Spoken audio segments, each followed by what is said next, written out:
been planning to go Thursday. What I didn't know is my good friend apparently is going.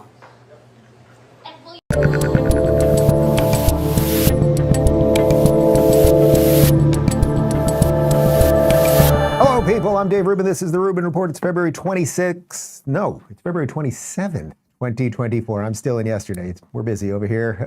We're live streaming on Rumble, YouTube, and local. Share, tap that subscription button, notification bell, all that good stuff. And the reason I'm speaking so fast at the moment is we've got to do a fast show for you today. I am the special friend at my niece's school today, and I've got to get out of here right after the show, so there will be no post-game show. Apologies for that.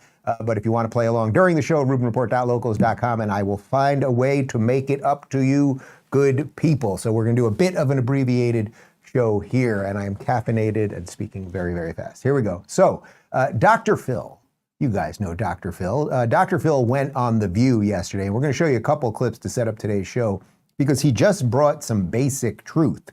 And The View ladies are a little, let's just say, averse to basic truth. And there were some funny things that happened because the audience kind of was into what Dr. Phil was saying, which kind of makes me think that the woke and the ladies of The View and the people over at the televised mental institution known as MSNBC are all starting to lose their grip because eventually people do start smelling the BS. So we're going to connect that to a really incredible Twitter thread that Ben Shapiro had some stuff with Joe Rogan, and then tech billionaire Bill Ackman, who has sort of been on the forefront over the last couple of months of leading some of the remaining liberals out of the crazy progressive woke lunacy. He's become a bit outspoken. We'll show you some clips of that, and let's just dive right in. So here is Dr. Phil going on The View and telling the harpies how COVID was mismanaged and how it really screwed over our kids.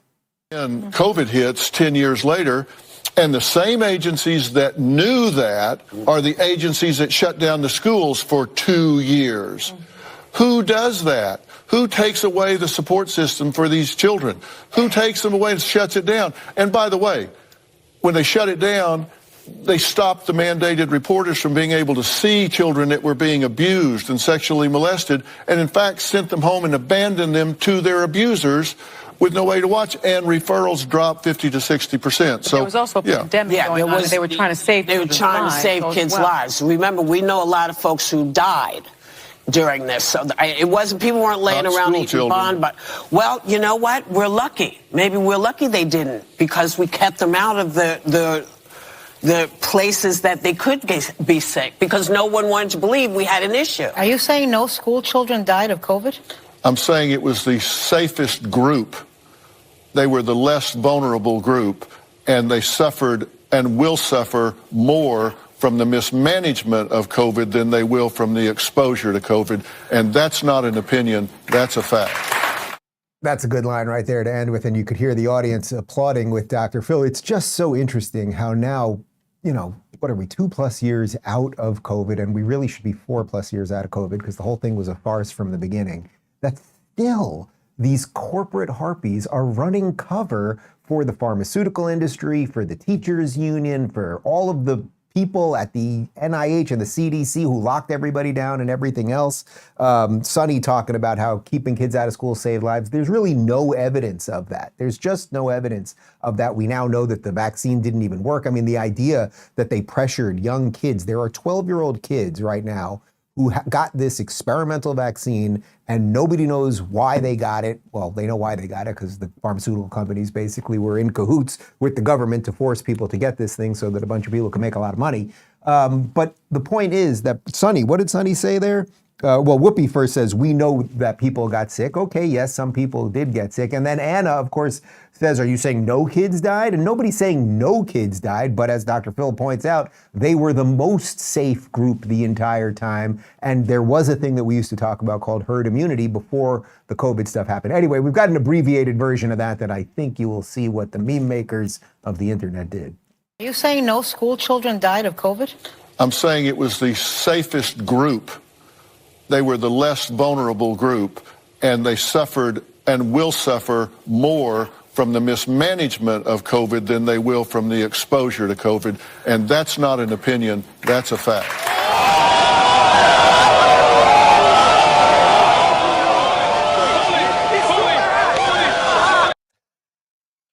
I'm told we made that one. Phoenix is very proud of himself. Okay, so they went on a whole bunch of other issues, and Dr. Phil just calmly explaining things to them, and they just struggle. These women struggle when it comes to reality. Here's a bit more or Dr. Phil explaining a bit more, this time about the border crisis. And just listen to like a calm, decent explanation of something, and they're not so thrilled.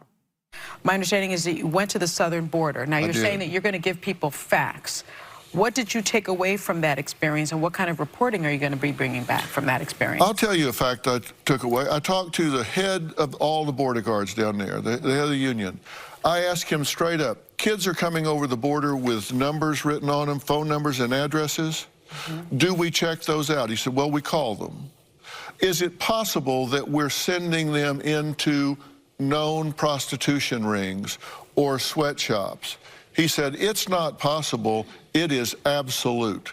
We are using American tax dollars to ship children into known prostitution and sweatshops. Some children? Well, who knows? Okay. We don't know. I said, are you... So what kind of checking do they do? So They call the number and say, do you know about this child? They say, yes.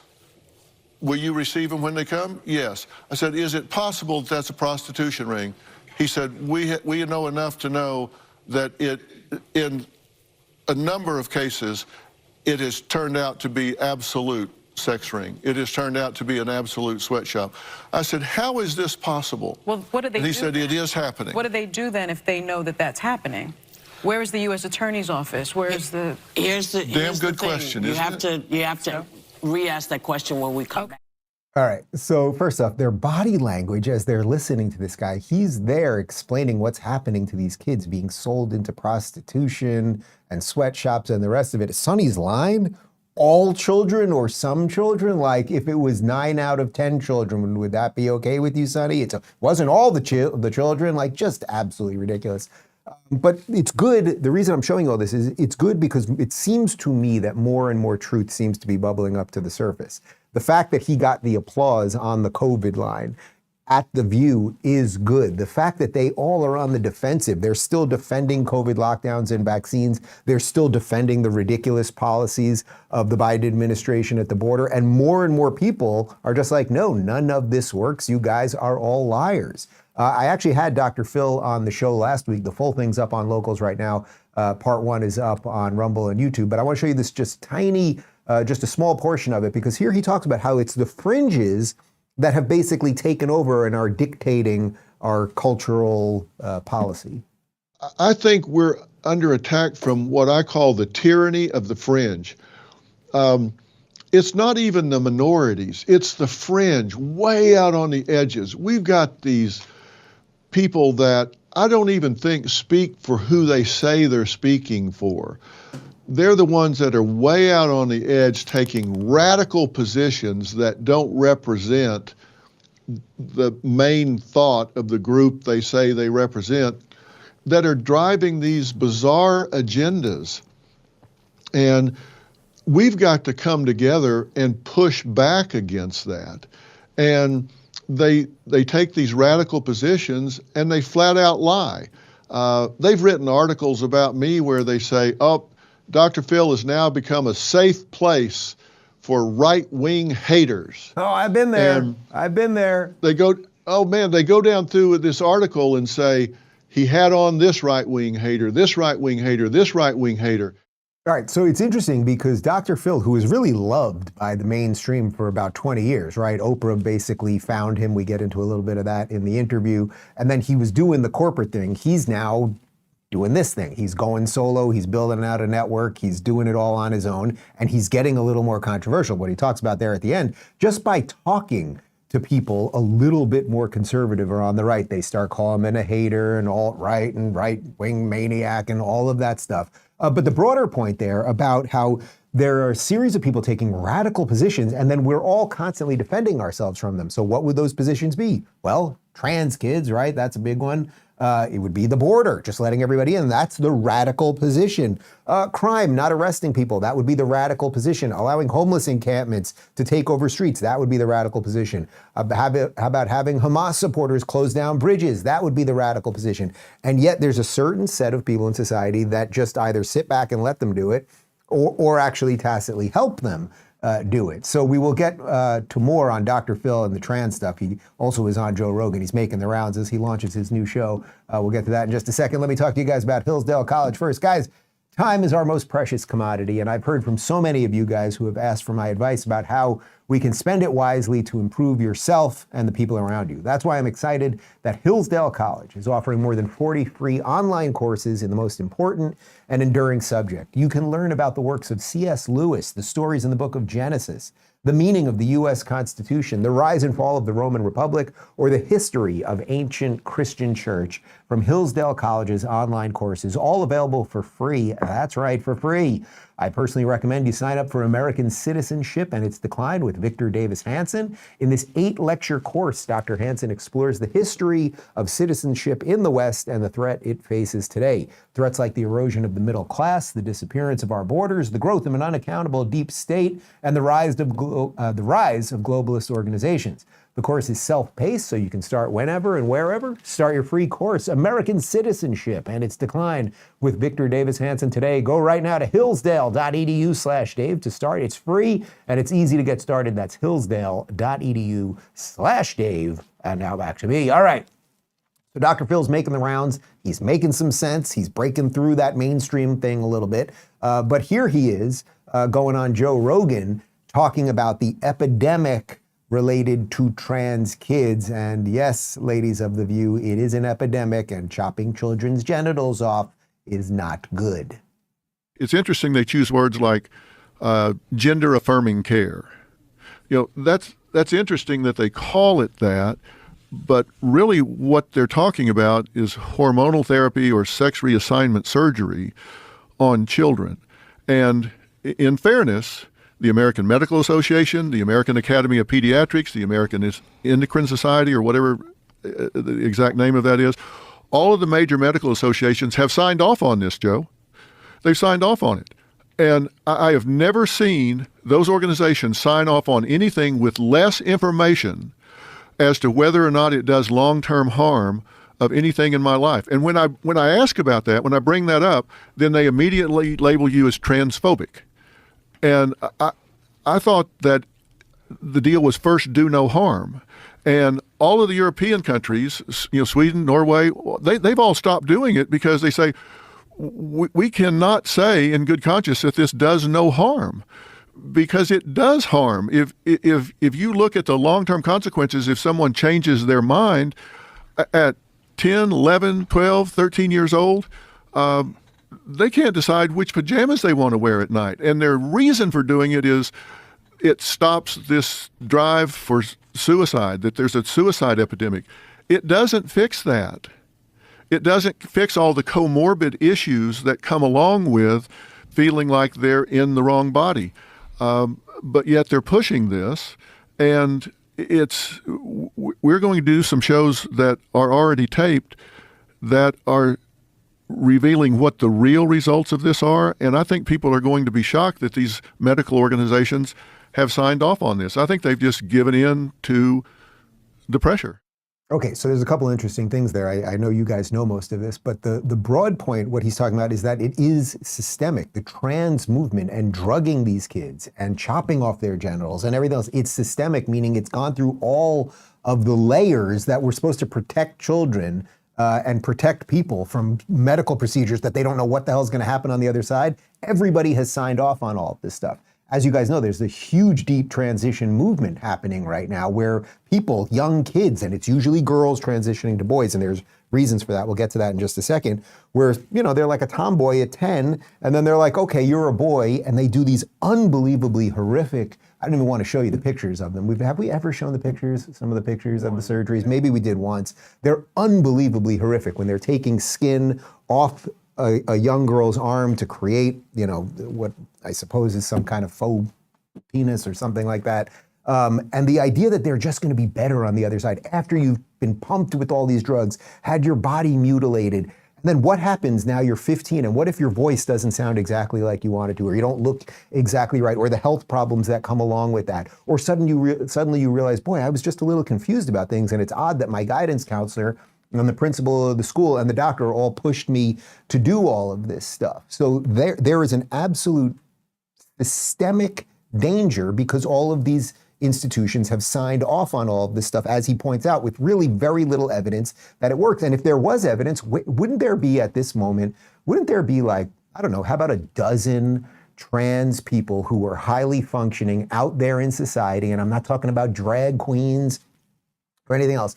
Just trans people out there showing that, oh, here's how I am afterwards, and I have a family and this, and I'm functional and I'm healthy and everything else. But you don't really see that, do you? Anyway, Dr. Phil went into the other part that I think is just totally fascinating about this, how it's become a social contagion. They now know that when one girl, an actual girl at a school, starts transitioning to be a boy, which isn't even, it's not gender affirming, it's the least affirming thing you could possibly do, chopping off someone's genitals, that it then starts spreading to the other kids at that school. It's wild. Take a look. What do you think is behind it, though? Like, how did this, this is so contrary to the way most people feel, what do you think is behind it, especially the push towards children, affirming children? Do you think it's because there's people that are queer or LGBT, whatever, and they want other people to be a part of their group? Is it they want more LGBT people? They want to encourage this behavior. They think it's suppressed, and maybe there's more people that are gay or whatever, and they want to come out and they just get suppressed by it, so they're trying to make it like more enthusiastic. Like, how is this trans thing becoming a major point of debate with children where it never has in history? In your life, in my life, there was never all this talk about trans children. Like this, it seems insane that we've forgotten that kids don't know what the fuck is going on yet. I think a lot of it is owing to social media platforms and the internet. I think this is what I'm talking about when I say the activist, I don't think speak for the community at large. I think they get an agenda that they're pushing, and I think they really get wrapped up in this, and it gets a lot of oxygen on the internet. It gets a lot of oxygen on social media platform. Now, they say there's no social contagion here, but the girls that are claiming to be transgender, that percentage has gone up. Some reports say it's gone up 800%, 1,000% over the last several years. And they say, well, that's because they feel more comfortable talking about it now. I think there is a social contagion effect.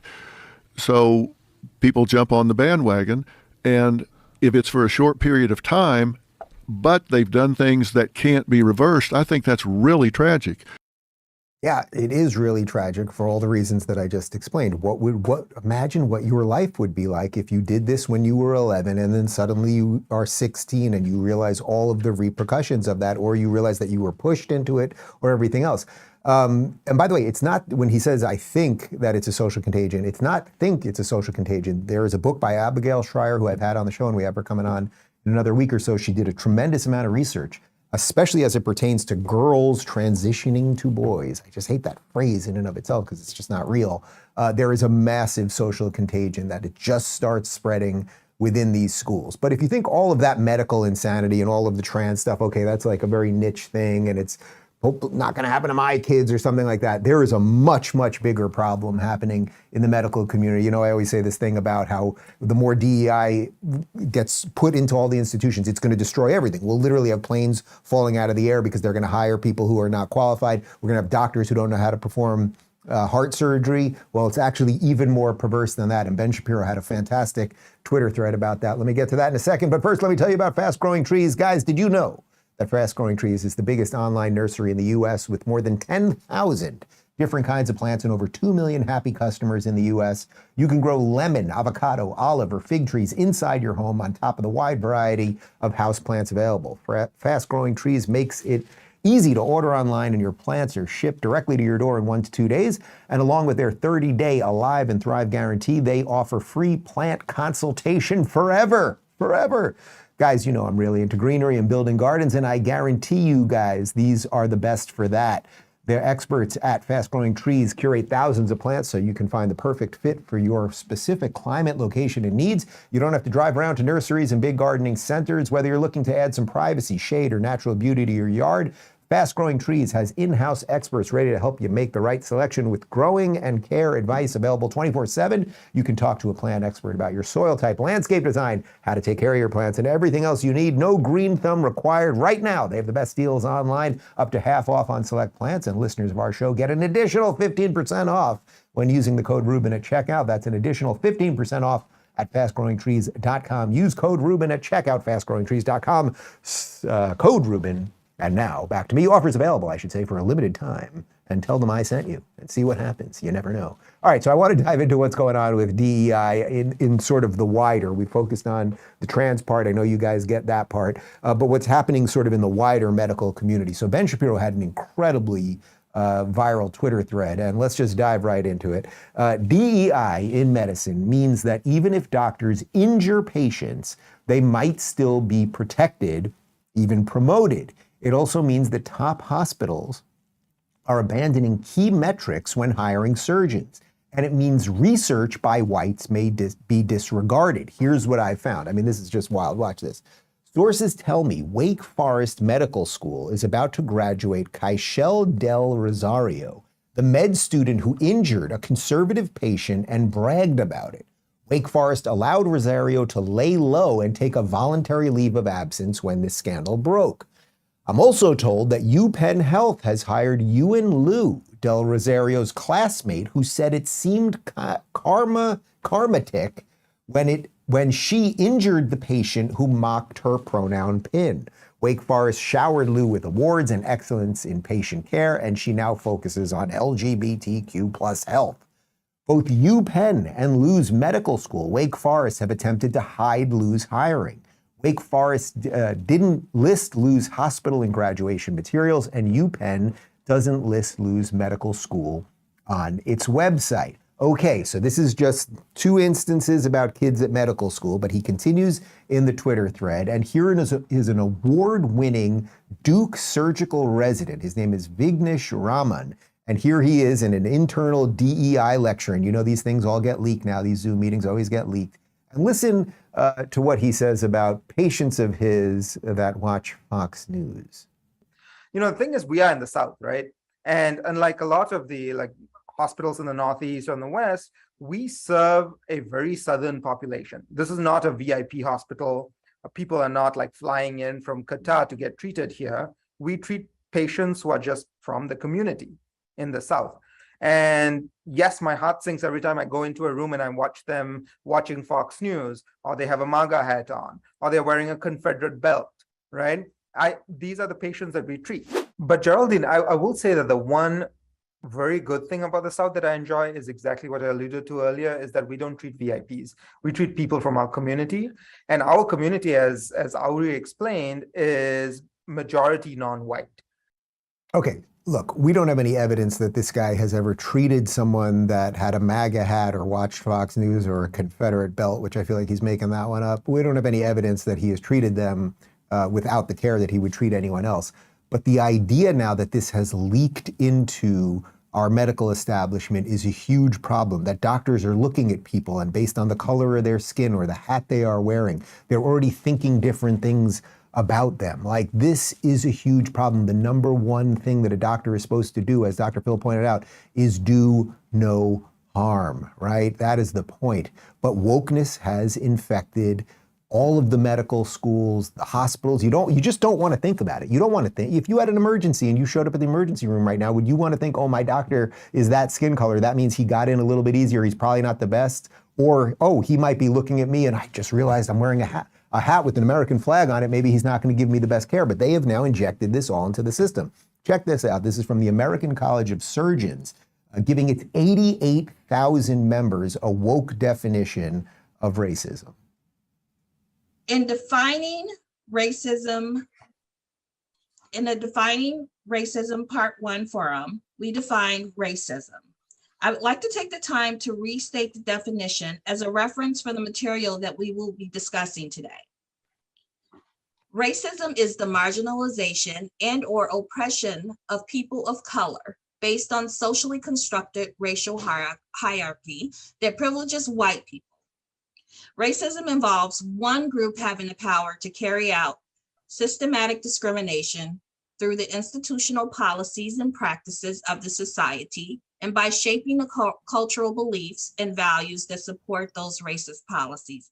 It's so extraordinary because everything that they are accusing the system of being of is the stuff that they're pushing into the system. They want the system to be systemically racist against white people. We know when they were laying out the COVID vaccines, which I was against, but in certain places, in Democrat-run cities, they were giving COVID vaccines to black people first. That is systemic racism. They were doing that in Seattle. Also, the way they define racism is so that in essence, only white people can be racist, right? Because they're higher up on the hierarchy. Except if you're black and you hate white people, you are racist. It's not reverse racism, it's just racism. And we all know it. But again, all of these ideas are now being taught at medical schools, and then you wonder why it's possible that doctors end up treating certain patients a little bit differently based on their skin color or their beliefs or whatever else it might be.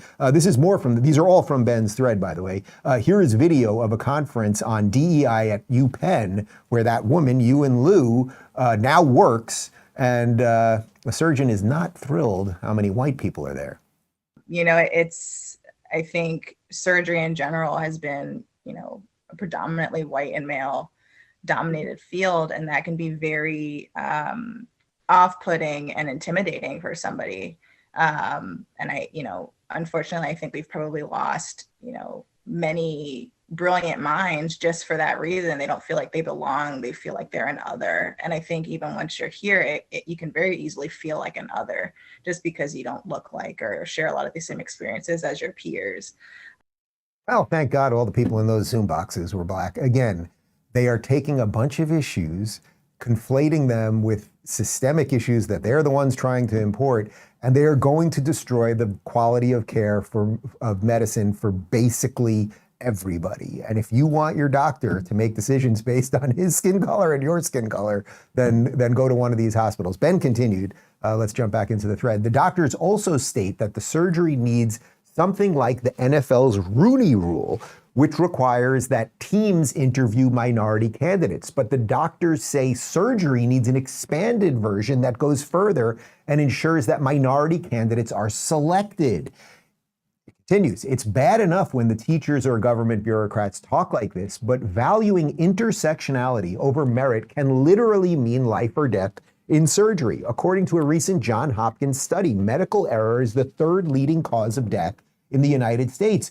The only thing physicians should care about is competence. Anything else will get people killed. That is the point. If you take a young black kid in high school and you say to him, okay, you can get lesser grades here in high school to then get into college. And then you say to him, you can get lesser grades here in this college to get into medical school. And then you say to him, oh, you can get lesser grades here in medical school to get the job at the hospital. Then one day you're going to show up and you're going to need surgery, and the kid will not know what to do. It is not racist to say that. It's not anti-black to say that. There are many black qualified people, obviously.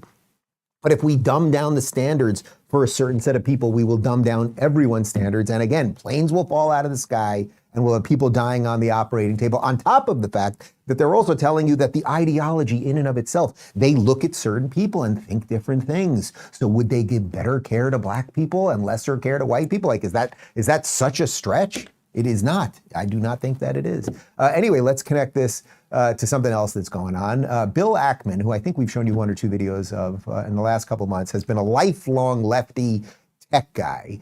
And he's had a massive, massive awakening post October 7th. He was on the Lex Fridman podcast talking about how he is now realizing that Harvard and DEI and wokeness and the entire progressive movement are an evil disaster. I think this reveals a deeper problem in terms of ideology and the governance of Harvard, maybe the culture of Harvard. Yes. So on governance, the governance structure is a disaster. On ideology, I was like, how can this be? October 7th, the event that woke me up was 30 student organizations came out with a public letter on October 8th, literally the morning after this letter was created, and said, Israel is solely responsible for Hamas's violent acts. Again, Israel had not even mounted a defense at this point, and there were still terrorists running around in the southern part of Israel. And I'm like, Harvard students, 34 Harvard student organizations signed this letter. And I'm like, what is going on? WTF, right? And that's when I went up on campus and I started talking to the faculty. And that's when I started hearing about, actually, Bill, it's this DEI ideology. I'm like, what? DEI, like diversity, equity, inclusion. Obviously I'm familiar with these words, and I see this in the corporate context. And they say, yeah. And they started talking to me about this oppressor-oppressed framework, which is effectively taught on campus and represents the backdrop for many of the courses that are offered and the various some of the studies and other degree offerings. I'm like, I had not even heard of this, and I'm a pretty aware person, but I was completely unaware. And basically, they're like, look, Israel is deemed an oppressor, and the Palestinians are deemed the oppressed, and you take the side of the oppressed, and any acts of the oppressed to dislodge the oppressor, regardless of how vile or barbaric, are okay. I'm like, okay, this is a super dangerous ideology, and really, it's sort of ultimately DEI comes out of a kind of a Marxist socialist backdrop way to look at the world. And so I think there are a lot of issues with it, but unfortunately it's advancing. I ultimately concluded racism as opposed to fighting it, which is what I thought it was ultimately about. As Bruce Willis said in Die Hard, welcome to the party, pal. So you have to remember, this is a lifelong lefty, and he's just suddenly, and there's many people like him, right? And I'm always trying to open up that door for the lefties who are waking up to start voting differently and thinking about things differently. And this guy is clearly on his way. He basically has left the Democratic Party at this point. He's been going after Biden. Like, he's on his way. But isn't that interesting that a guy who's a really obviously bright billionaire tech guy, liberal, like he's not like some radical lunatic or anything else. It took October 7th for him to wake up and suddenly be like, oh, DEI is bad, right? Like this new age racism actually is bad. But again, welcome to the party. I'm happy you're here. And let's see if you start voting differently. You've got a lot of money, so maybe start funding candidates that are a little bit different. He's taken a lot of money out of Harvard. He's threatening to sue Business Insider and a couple other places that are now going after him because he's starting to talk up about this stuff. But if you want to see, and this will connect as well to the Israel portion of this, if you want to see how twisted this ideology is and how it elevates stupid people who do not deserve to have their jobs. I referenced this video on the show yesterday, but Bonnie Jenkins is the U.S. Undersecretary of State for Arms Control and International Security. That is a pretty big title. Let me read it one more time. She's the U.S. Undersecretary of State for Arms Control and International Security. She was at a congressional hearing being questioned by Florida Congressman Brian Mast about what a two-state solution in the Middle East would look like. And just watch, this is so absolutely extraordinary. Like, tell me, is this woman qualified to be the U.S. Undersecretary of State for Arms Control and International Security? Or is it possible she got her job because of her skin color and her genitals? Correct. We support a two-state solution. Okay. Have you looked at that objectively? What do you mean, have you looked at it objectively? Have you analyzed that objectively? This is something that we do support, yeah. That's not an answer. Have you analyzed a second Palestinian state objectively? Have you analyzed it objectively? I'm not sure exactly what you're asking. Have I personally analyzed it? You don't know what it means to objectively analyze something? Know what it means objectively. Okay, so have you done that? No, I have not. If I understand your question. You might not be, because I can't believe that you would answer it in that way. Let me just start over. You're here representing support for a Palestinian state, correct? Yes, yes. Have you analyzed that support objectively? Yes. But you just said no. So I'm trying to understand what you're saying. Okay. I thought I made it pretty simple, but you said no. but I'll grant you that now you said, yes, you have looked at it objectively. So, having looked at it objectively, which I would assume somebody in your position does, who would you assess would lead that Palestinian state? Pick a group. You can name a group, but I'm saying Hamas, Palestinian Authority, Palestinian Islamic Jihad, Fatah, some other group. Who would lead it? I think that has to be something that's considered. I don't think I'm in a position to say Who that did right you now. objectively assess would lead it in determining you have support for a Palestinian state? I don't think that I can answer that question. I think this is part of a larger discussion. But you objectively assess that you support a Palestinian I do state. support a In Pal- objectively assessing that, who do you assess would lead that state? What group that does not receive military support from, say, Iran, do you assess would lead that state? I understand your question, but I think I would have to have a little. I don't feel comfortable saying that without. Have you having not more assessed understanding. what?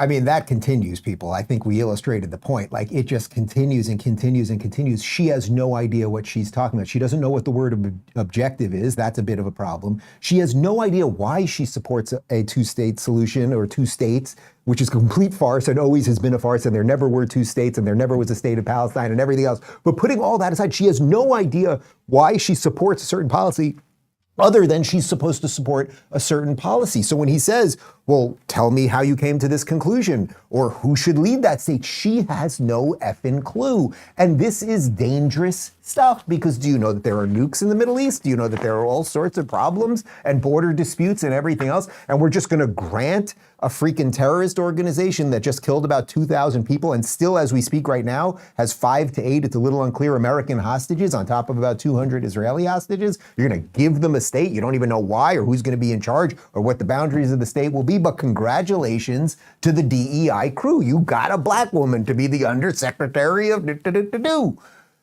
I would like to end today's program with 2 more clips. One of them is my buddy Brett Weinstein. He was on Alex Jones, and Brett, God bless him. Brett's going everywhere where people will listen to him. He's getting some pushback in certain circles, but he talked to Alex Jones, and he made a great point. It's something that he had said right here in this studio about 2 months ago as well, about how there's a certain set of people, they're clever, and they're not dumb, but they're wrecking the whole damn thing, and maybe they don't even realize that they're wrecking it. And I think you could directly connect that to a woman that does not know what the word objective is.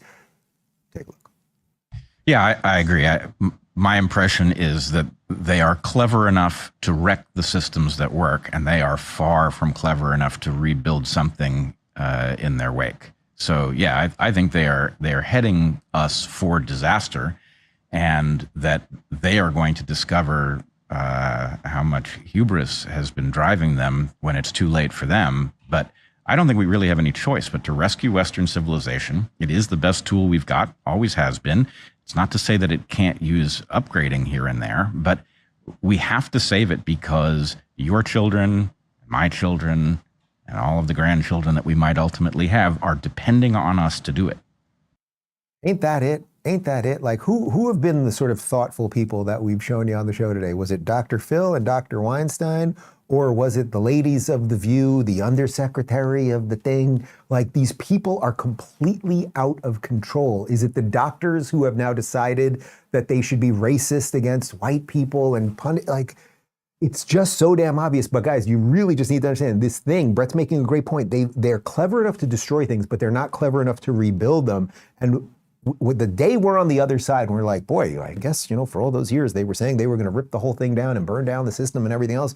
Boy, that system was pretty good, because you know what? It is pretty damn good. This thing that we've got in this country, it's the dream of humans. It's a miracle that when you turn on your faucet, water comes out, and when you show up to the supermarket, there's food in the aisles, and that usually you can go places without having your roads blocked and everything else, and there isn't sectarian religious violence all over the place. But we might be getting there, so let's do everything we can to stop that. I want to throw you to one more. This is Bill Ackman again, talking about one of the things that we could do to perhaps, grow up a better generation that might be willing to fight for the right things if we set the seeds, if we plant the seeds for that right now.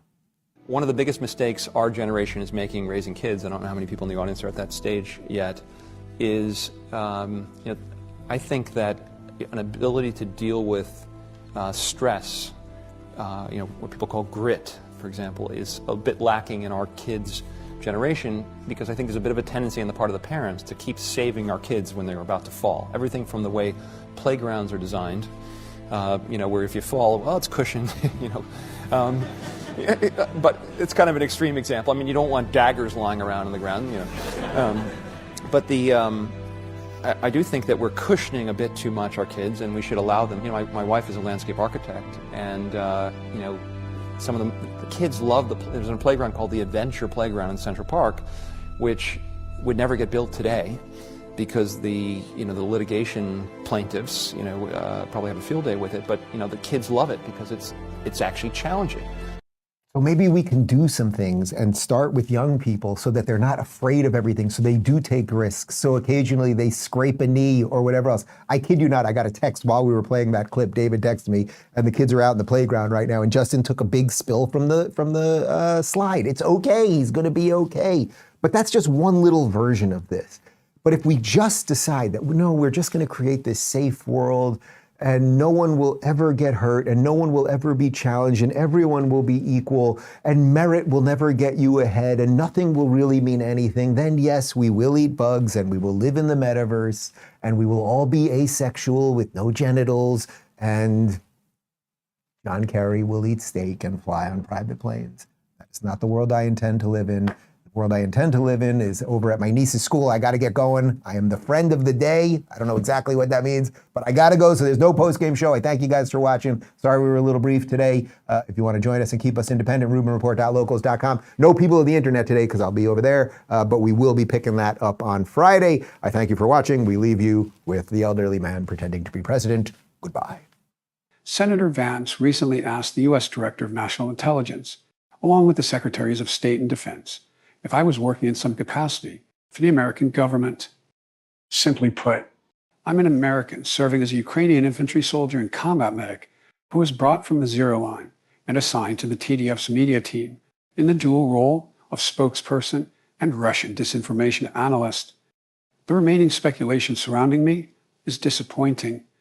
While in Ukraine, we are fighting for global liberty and the ideology of victory, too many in Moscow and across the world are still caught up in focusing on the tired trope of gender chaos.